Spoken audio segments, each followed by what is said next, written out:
నమస్కారం ETV news కి స్వాగతం ముందుగా ముఖ్యాంశాలు ఆంధ్రప్రదేశ్ రాజధాని ప్రాంతంలో శంకుస్థాపన సందడి సాయంత్రంలోగా పనులు పూర్తి చేయాలని అధికారులకు ముఖ్యమంత్రి ఆదేశాలు గుంటూరు చేరిన మన మట్టి మన నీరు కలశాలకు నేడు స్వాగతం పలకనున్న చంద్రబాబు ఊరూరా ఘనంగా సంకల్ప జ్యోతి యాత్రలు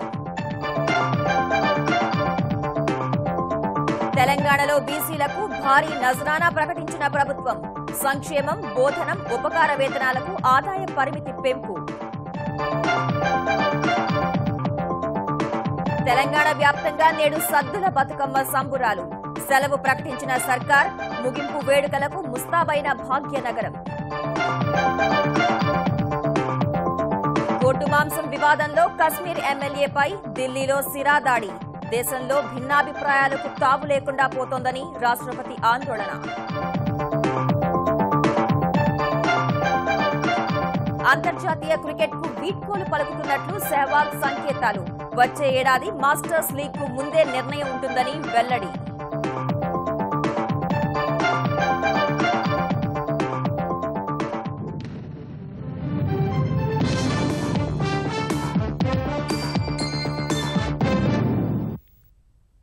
దసరా రోజున జరిగే నవ్యాంధ్ర రాజధాని శంకుస్థాపన మహోత్సవానికి ఏర్పాట్లు తుది దశకు చేరుకున్నాయి. ప్రధాని ముఖ్యమంత్రి సహా ప్రముఖులు ఆసీనులయ్యే ప్రధాని వేదిక ఇప్పటికే సిద్దం కాగా గ్యాలరీల నిర్మాణం చివరి దశకు చేరుకుంది. హెలీప్యాడ్ల నుంచి వేదిక వద్దకు చేరుకునే రోడ్డు నిర్మాణం సహా మిగిలిపోయిన పనులను సాయంత్రానికల్లా పూర్తి చేయాలని ముఖ్యమంత్రి చంద్రబాబు అధికారులను ఆదేశించారు. రాష్ట్రమంతటా అమరావతి శంకుస్థాపన అంశం ప్రతిధ్వనిస్తోందన్న ఆయన ఏర్పాట్లను ప్రతిష్టాత్మకంగా తీసుకుని అతిథులకు ఎలాంటి అసౌకర్యం కలగకుండా చూడాలని స్పష్టం చేశారు. కోట్ల మంది తెలుగు ప్రజలు సహా యావత్ దేశం ఆసక్తిగా ఎదురుచూస్తున్న నవ్యాంధ్ర కలల రాజధాని అమరావతి శంకుస్థాపన మహోత్సవానికి ఆంధ్రప్రదేశ్ ప్రభుత్వం కనీవిని ఎరుగని రీతిలో ఏర్పాట్లు చేస్తోంది. రేయింబవళ్లు సాగుతున్న పనులు చివరి దశకు చేరుకున్నాయి. ప్రధాని మోదీ ఆసీనులయ్యే ప్రధాన వేదిక పనులు పూర్తి కావడం వల్ల ఆ ప్రాంతం మొత్తాన్ని తమ ఆధీనంలోకి తీసుకున్న ఎస్పీజీ దళాలు సమావేశ ప్రాంగణంలోకి సందర్శకుల రాకపోకలపై ఆంక్షలు విధించారు. ప్రధాన వేదికకు ఇరువైపులా ఏర్పాటు చేసిన ఉపవేదిక పనులు కూడా పూర్తి కావచ్చాయి. ప్రజలు కూర్చునే గ్యాలరీలను పసుపు వస్త్రాలతో అలంకరిస్తున్నారు. అన్ని గ్యాలరీలకు బారికేడ్ల నిర్మాణం పూర్తయింది. ప్రధాని సహా ప్రముఖులు దిగే హెలిప్యాడ్ల నిర్మాణం పూర్తి కాగా అక్కడి నుంచి సభాస్థలికి వచ్చే రహదారుల్ని సాయంత్రానికల్లా పూర్తి చేయనున్నారు. శంకుస్థాపన ఏర్పాట్లపై పలువురు మంత్రులతో కలిసి పోలీసు, రెవెన్యూ, దేవాదాయ, మున్సిపల్ అధికారులతో సమీక్షించిన ముఖ్యమంత్రి చంద్రబాబు ఎట్టి పరిస్థితుల్లో సాయంత్రానికల్లా అన్ని పనులు పూర్తి చేయాలని అధికారులను ఆదేశించారు. రేపు కేవలం అలంకరణ పనులు మాత్రమే చేపట్టాలని సూచించారు. రవాణా క్రమబద్దీకరణ, భద్రతా ఏర్పాట్లను వివరించిన డీజీపీ రాముడు, అడిషనల్ డీజీపీ సురేంద్రబాబు ట్రాఫిక్ నియంత్రణకు 8,331 మంది పోలీసులతో విస్తృత ఏర్పాట్లు చేశామన్నారు. ఎలాంటి గందరగోళానికి తావివ్వకుండా కార్యక్రమం సజావుగా జరిగేలా చూడాలన్న ముఖ్యమంత్రి రాష్ట్రాలు వేరైనా తెలుగువారంతా ఒక్కటే అని చాటేందుకే తెలంగాణ ముఖ్యమంత్రి కేసీఆర్ కు స్వయంగా ఆహ్వానపత్రం అందజేశానని చెప్పారు. ఉమ్మడి రాష్ట్రానికి ఎక్కువ కాలం ముఖ్యమంత్రిగాను ప్రతిపక్ష నేతగాను పనిచేసినందున రెండు రాష్ట్రాల ప్రజలతో తనకు ప్రత్యేకమైన అనుబంధం ఉందని భవిష్యత్తులోనూ స్నేహభావంతో కలిసి ముందుకెళ్లాలని వ్యాఖ్యానించారు. రాష్ట్రంలో ఎక్కడ విన్నా అమరావతి పేరు ప్రతిధ్వనిస్తోందని చెప్పిన ఆయన రాజధాని పట్ల ప్రజల్లో నెలకొన్న భావోద్వేగాలను పరిగణలోకి తీసుకుని అధికార యంత్రాంగమంతా స్ఫూర్తితో పనిచేయాలని ఆదేశించారు. జిల్లాల నుంచి సేకరించిన పవిత్ర జలం, మట్టిని హెలికాప్టర్ ద్వారా శంకుస్థాపన ప్రాంతంలో చెల్లించే అంశాలను పరిశీలించాలని సూచించారు. ప్రైమ్ మినిస్టర్ ఉండే డయాస్ కి తర్వాత 350 మెంబర్స్ ఉండే అఫీషియల్ డయాస్ కి మధ్యలో అమరావతి సంకల్ప జ్యోతిని ఏర్పాటు చేశారు. ఏదైతే 16,000 గ్రామాల నుంచి మట్టి నీరు తెస్తున్నారు ఆ మొత్తాన్ని యాక్చువల్గా మిక్స్ చేసి అక్కడ ఉంచేటట్టుగా వచ్చిన వాళ్ళందరూ దాన్ని చూసేటట్టుగా ఏర్పాటు చేయడం జరిగింది. అంతేకాకుండా భారతదేశంలో అనేక పుణ్య నదుల నుంచి, పుణ్య స్థలాల నుంచి ఈ మట్టిని తీసుకురావడం జరిగింది. అందువల్ల ఈ మట్టిని మొత్తం ఈ సిఆర్డీ రీజన్ మొత్తం చల్లేటట్టు కూడా ఏర్పాట్లు జరుగుతున్నాయి. సమీక్ష అనంతరం శంకుస్థాపన వేదికను పరిశీలించిన పలువురు మంత్రులు ప్రజలంతా ఈ కార్యక్రమాన్ని తమ ఇంటిలో జరుగుతున్న వేడుకగా భావిస్తున్నారని చెప్పారు. మరోవైపు శంకుస్థాపన కార్యక్రమానికి హాజరయ్యే ప్రముఖులపై ఈ సాయంత్రానికి స్పష్టత రానుండగా వారి వసతికి తగిన ఏర్పాట్లు చేస్తున్నారు. రాజధాని నిర్మాణంలో యావత్ రాష్ట్ర ప్రజలను భాగస్వాములను చేసేలా ఆంధ్రప్రదేశ్ ప్రభుత్వం చేపట్టిన మన అమరావతి మన నీరు మన మట్టి కార్యక్రమం కూడా తుది దశకు చేరుకుంది. అన్ని జిల్లాల నుంచి కలశాలు, మట్టి, గ్రామ సంకల్ప పత్రాలతో రాజధానికి చేరుకుంటున్న వాహనాలను నాగార్జున విశ్వవిద్యాలయం వద్ద ముఖ్యమంత్రి చంద్రబాబు స్వాగతం పలకనున్నారు. సర్వమత ప్రార్థనలు నిర్వహించిన తర్వాత శంకుస్థాపన వేదిక వద్దకు తీసుకెళ్తారు. ప్రభుత్వం పిలుపు మేరకు సంకల్ప జ్యోతి యాత్రలు కూడా జిల్లాల్లో ఉత్సాహంగా సాగుతున్నాయి. ఆంధ్రప్రదేశ్ ముఖ్యమంత్రిగా చంద్రబాబు ప్రమాణ స్వీకారం చేసిన ఆచార్య నాగార్జున విశ్వవిద్యాలయం ఎదురుగా ఉన్న బైబిల్ మిషన్ ప్రాంగణం మరో ముఖ్యమైన కార్యక్రమానికి వేదిక కాబోతోంది. ఏడాది పాలన తర్వాత మహాసంకల్ప సభకు వేదిక అయిన ఈ ప్రాంతానికి అమరావతి శంకుస్థాపన కోసం అన్ని జిల్లాల నుంచి సేకరించిన నీరు, మట్టి కలశాలు, గ్రామ సంకల్ప పత్రాలను చేరుస్తున్నారు. వీటికి తోడు దేశంలోని ప్రముఖ నదుల నుంచి తీసుకొచ్చిన జలాలు, పవిత్ర ప్రదేశాల్లోని మట్టిని ఈ ప్రాంగణంలో ఉంచి వాటికి అన్ని మతాల ఆచారాల ప్రకారం ఇవాళ ప్రత్యేక పూజలు, ప్రార్థనలు నిర్వహిస్తారు. ఈ కార్యక్రమంలో ముఖ్యమంత్రి చంద్రబాబు సహా పలువురు మంత్రులు పాల్గొంటారు. 175 నియోజకవర్గాల నుంచి వచ్చిన వాహనాలను ప్రత్యేకంగా నిలిపేందుకు జిల్లాల వారీగా ఏర్పాట్లు చేయగా ప్రార్థనల తర్వాత కాణిపాకం దేవస్థానం ప్రచార రథం ముందు సాగనుంది. తర్వాత ఇతర ప్రచార రథాలు, వాహనాలు శంకుస్థాపన జరిగే ఉద్దండరాయునిపాలెం బయలుదేరుతాయి. మరోవైపు రాజధాని శంకుస్థాపన కార్యక్రమం విజయవంతం కావాలని కోరుతూ అన్ని జిల్లాల్లో పెద్ద ఎత్తున ప్రత్యేక పూజలు, ప్రదర్శనలు నిర్వహిస్తున్నారు. విజయవాడ ఇందిరాగాంధీ స్టేడియంలో రాజధాని కోసం ఓ సాయంత్రం పేరిట ప్రత్యేక ప్రార్థనలు నిర్వహించారు. రాష్ట్ర ప్రజల మద్దతుతో ప్రజా రాజధాని నిర్మిస్తున్నామని ప్రార్థనల్లో పాల్గొన్న చంద్రబాబు చెప్పారు. సమస్యలు చాలా ఉన్నాయని భయపడిపోతే మనం ఏమీ చేయలేం. కానీ దేవుని మీద భారం పెట్టి మానవ ప్రయత్నం చేస్తే, కష్టపడి పని చేస్తే అనుకునింది సాధించడం పెద్ద కష్టం కాదు. భగవంతుని ఆశీస్సులున్నాయి. మనందరం కలిసి ఇదే మరి సమిష్టిగా కష్టపడదాం. మనందరికీ బ్రహ్మాండమైనటువంటి సిటీని మనం కట్టుకుందాం. విజయవాడలో తెలుగునాడు విద్యార్థి సమాఖ్య ఆధ్వర్యంలో కాగడాల ప్రదర్శన నిర్వహించారు. ప్రకాశం జిల్లా చీరాలలో అమరావతి నిర్మాణ సంకల్ప జ్యోతి ర్యాలీ చేసి వీరరాఘవ స్వామి దేవాలయంలో ప్రత్యేక పూజలు నిర్వహించారు. కడపలో కాగడాల ర్యాలీని కలెక్టర్ రమణ ప్రారంభించారు. శ్రీకాకుళంలో జరిగిన సంకల్ప జ్యోతియాత్ర ర్యాలీలో ప్రజలు ఉత్సాహంగా పాల్గొన్నారు. అమరావతి శంకుస్థాపన కోసం తెలంగాణలోనూ పుట్టమట్టి, నదీ జలాల సేకరణను తెలుగుదేశం నేతలు జోరుగా చేపట్టారు. మహబూబ్ నగర్ జిల్లాలోని 5వ శక్తిపీఠం అలంపూరు జోగులాంబాదేవి, దక్షిణ కాశీ బాలబ్రహ్మేశ్వర స్వామి ఆలయాల నుంచి పుట్టమట్టి, తుంగభద్ర నదీ జలాలను ఆలయాల్లో పూజలు చేయించి అమరావతికి తీసుకువెళ్లారు. భద్రాచలం నుంచి గోదావరి జలాలను, మట్టిని ఖమ్మం జిల్లా పార్టీ నేతలు అమరావతికి పంపించారు.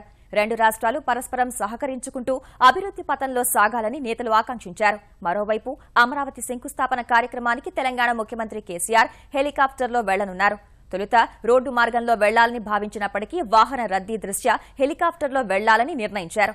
ఈ మేరకు తెలంగాణ వైమానిక అధికారులకు, ఆంధ్రప్రదేశ్ ముఖ్యమంత్రి కార్యాలయానికి, పోలీసు అధికారులకు సీఎంఓ నుంచి సమాచారం అందించారు. తెలంగాణలో వెనుకబడిన కులాలకు రాష్ట్ర ప్రభుత్వం దసరా కానుక ప్రకటించింది. వెనుకబడిన తరగతుల వారికి సంక్షేమ పథకాలు, బోధనా రుసుములు, ఉపకార వేతనాలకు ఆదాయ పరిమితిని పెంచుతూ ఉత్తర్వులు జారీ చేసింది. గ్రామీణ ప్రాంతాల్లో ప్రస్తుతం ఉన్న 60,000 రూపాయల వార్షిక ఆదాయ పరిమితిని 1,50,000కు, నగరాల్లో 75,000 రూపాయల నుంచి 2 లక్షలకు పెంచింది. ఈ ఉత్తర్వులు ప్రస్తుత ఆర్థిక సంవత్సరం నుంచే వర్తిస్తాయని ప్రభుత్వం పేర్కొంది.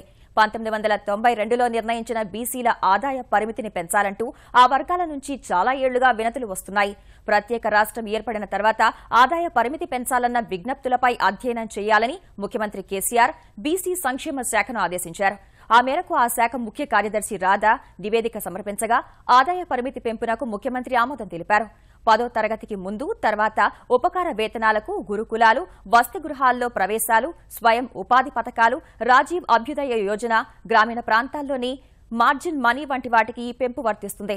కులాంతర వివాహాలకు మాత్రం వర్తించదని బీసీ సంక్షేమ శాఖ ఉత్తర్వుల్లో స్పష్టం చేసింది.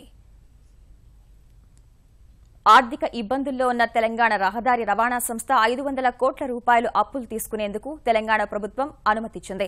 నష్టాల్లో ఉన్న కారణంగా వాణిజ్య సంస్థలు అప్పులు ఇచ్చేందుకు నిరాకరించిన పరిస్థితుల్లో ఈ మొత్తానికి పూచీకత్తు ఇవ్వాలన్న సంస్థ విజ్ఞప్తిని అంగీకరిస్తూ ప్రభుత్వం ఉత్తర్వులు జారీ చేసింది.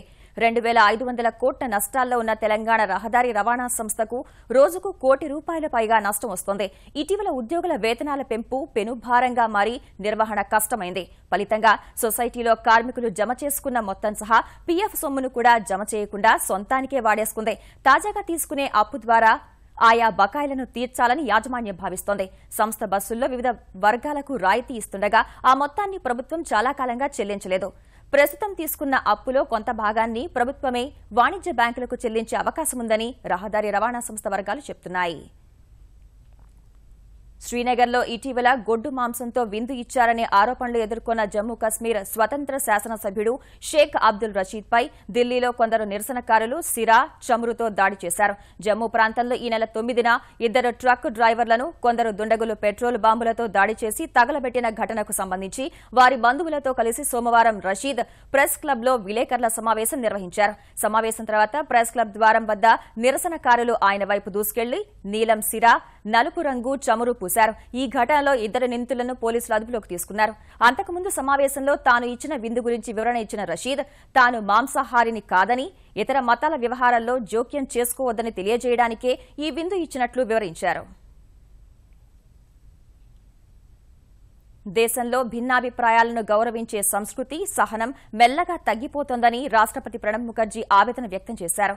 సోమవారం పశ్చిమ బంగాల్లో ఏర్పాటు చేసిన ఓ కార్యక్రమంలో పాల్గొన్న ఆయన ఎట్టి పరిస్థితుల్లోనూ మానవత్వాన్ని, భిన్న సంస్కృతులను సమ్మతించే వైఖరి విడనాడరాదని పేర్కొన్నారు.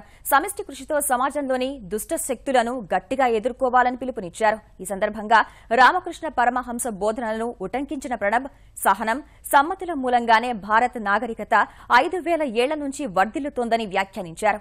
పాకిస్తానీ గాయకుడు గులాం అలీ సంగీత కార్యక్రమాన్ని ముంబైలో శివసేన బలవంతంగా రద్దు చేయించడం, భారత్ పాకిస్తాన్ క్రికెట్ బోర్డు సారథుల చర్చలకు విఘాతం, రచయిత సుధీంద్ర కులకర్ణి సహా జమ్మూ కశ్మీర్ ఎమ్మెల్యే అబ్దుల్ రషీద్ ముఖానికి నల్లరంగు పూయడం వంటి పరిణామాల నేపథ్యంలో రాష్ట్రపతి వ్యాఖ్యలు ప్రాధాన్యం సంతరించుకున్నాయి.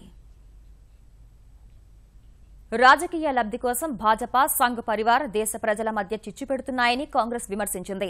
శాంతి, మత సామరస్యమే లక్ష్యంగా 1990లో అప్పటి ప్రధాని రాజీవ్ గాంధీ చేపట్టిన సద్భావన యాత్ర 25 ఏళ్లు పూర్తి చేసుకున్న సందర్భంగా చార్మినార్ వద్ద ఏర్పాటు చేసిన సభలో పార్టీ నేతలు దిగ్విజయ్ సింగ్, గులాం నబీ ఆజాద్ పాల్గొన్నారు. భాజపా, సంఘ్ పరివార నేతల్లో ఒకరు హింస గురించి మాట్లాడితే మరొకరు అహింస గురించి మాట్లాడుతున్నారని ఆరోపించిన నేతలు మత సామరస్యానికి భంగం కలిగిస్తే కాంగ్రెస్ పార్టీ సహించబోదని హెచ్చరించారు. ఈ కార్యక్రమంలో ఈ ఏడాది సద్భావన పురస్కారాన్ని ఆజాద్ అందుకున్నారు. వచ్చే జీహెచ్ఎంసీ ఎన్నికల్లో ఒంటరిగానే పోటీ చేస్తామని కార్యక్రమంలో పాల్గొన్న తెలంగాణ పీసీసీ అధ్యక్షుడు ఉత్తమ్ కుమార్ రెడ్డి స్పష్టం చేశారు.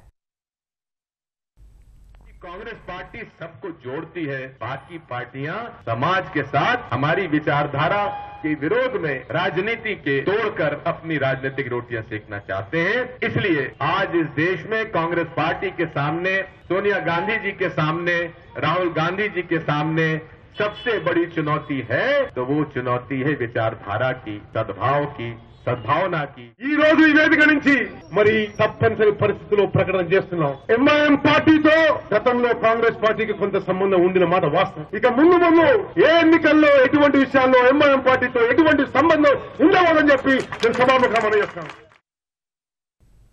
హైదరాబాద్ మహానగరపాలక సంస్థ పరిధిలో రహదారుల సమస్యకు శాశ్వత పరిష్కారం చూపే విధంగా 500 కోట్లతో సిమెంట్ రోడ్లు నిర్మిస్తామని తెలంగాణ పరిశ్రమల శాఖ మంత్రి జూపల్లి కృష్ణారావు తెలిపారు. ఈ మేరకు తక్కువ ధరలకే సిమెంట్ సరఫరా చేయాలంటూ సచివాలయంలో పరిశ్రమ ప్రతినిధులతో ఏర్పాటు చేసిన సమావేశంలో మంత్రులు కేటీఆర్, జూపల్లి సూచించారు. ఇందుకు సానుకూలంగా స్పందించిన ప్రతినిధులు బస్తా 250 రూపాయలకే సరఫరా చేస్తామని తెలపగా దీనిపై మరిన్ని ప్రతిపాదనలతో రావాలని మంత్రులు కోరారు. నిర్మాణం చేసినటువంటి డ్రైనేజ్ లైన్స్ వల్ల, లీకేజెస్ వల్ల డాంబర్ రోడ్ వేస్తా ఉంటే దాన్ని చెడిపోతా ఉంటే సంవత్సరానికి మళ్ళీ ఒక జిహెచ్ఎంసీలోనే 300, 400, 500 కోట్లు రిపేరింగ్ ఖర్చు పెట్టాల్సి వస్తా ఉంది. దీన్ని సరిచేయడం కొరకు ఇలా భారతదేశంలో ఏ నగరంలో చేయని విధంగా అంటే నవంబర్, డిసెంబర్ 2 మాసాల్లో 500 కిలోమీటర్ రోడ్డు పర్ఫెక్ట్ గా సీసీ రోడ్డు, సిమెంట్ రోడ్డును వేయడానికి నిర్ణయం తీసుకోవడం జరిగింది. ఆంధ్రప్రదేశ్లో రైతు ఆత్మహత్యల నివారణకు అన్ని చర్యలు తీసుకుంటున్నామని ప్రభుత్వం హైకోర్టుకు నివేదించింది.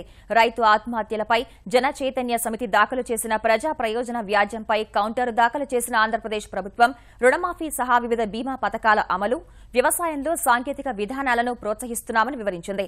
ఆత్మహత్య చేసుకోవడం నేరమని విస్తృత ప్రచారం చేస్తున్నామన్న ప్రభుత్వం ఆత్మహత్య చేసుకున్న రైతు కుటుంబాలను ఆదుకోవడానికి 3.5 లక్షల రూపాయల తక్షణ పరిహారం, రుణాల చెల్లింపు కోసం మరో 1.5 లక్షలు అందజేస్తున్నామని తెలిపింది.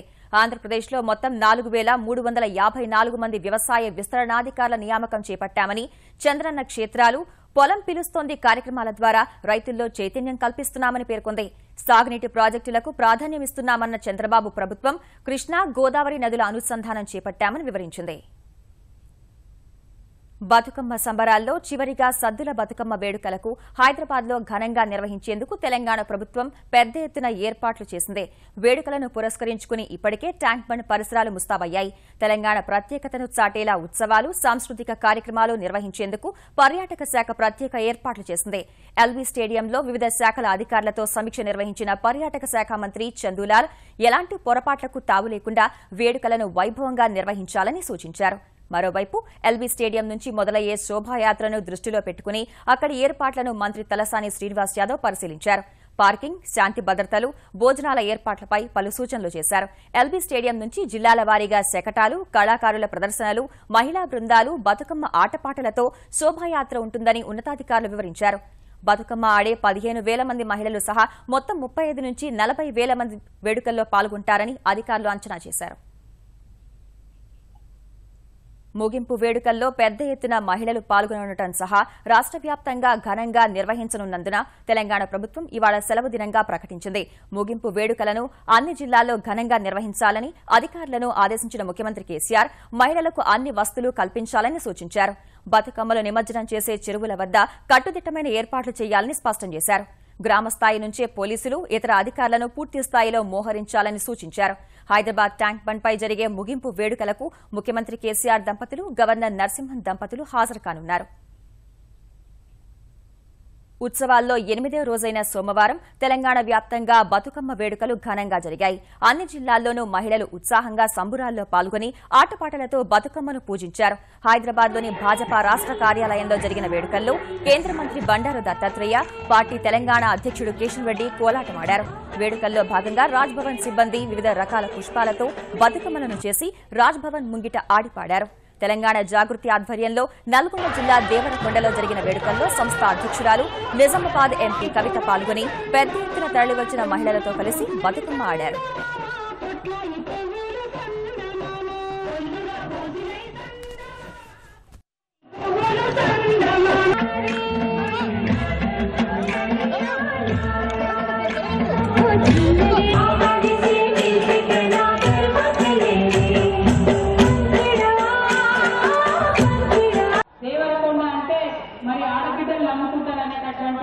ఒక ప్రచారంతోనే మన దేవరకొండ పేరుండే, కానీ ఆ పరిస్థితి మార్చదు, త్వరలోనే మార్చదు. ఎందుకంటే దానికి ఆరంభం జరిగింది. కేసీఆర్ గారు కళ్యాణ లక్ష్మి అనే ఒక పథకం పెట్టి చెప్పింది, ఆడపిల్లలు నమ్ముకోకండి, 18 ఏళ్ల వరకు దయచేసి పెంచుకోండి, ప్రభుత్వమే మీకు వాళ్ళ పెళ్లికి డబ్బులు ఇస్తుంది అని చెప్పడం జరిగింది. దానివల్ల చాలా మందిలో ఒక ఆలోచన వచ్చింది.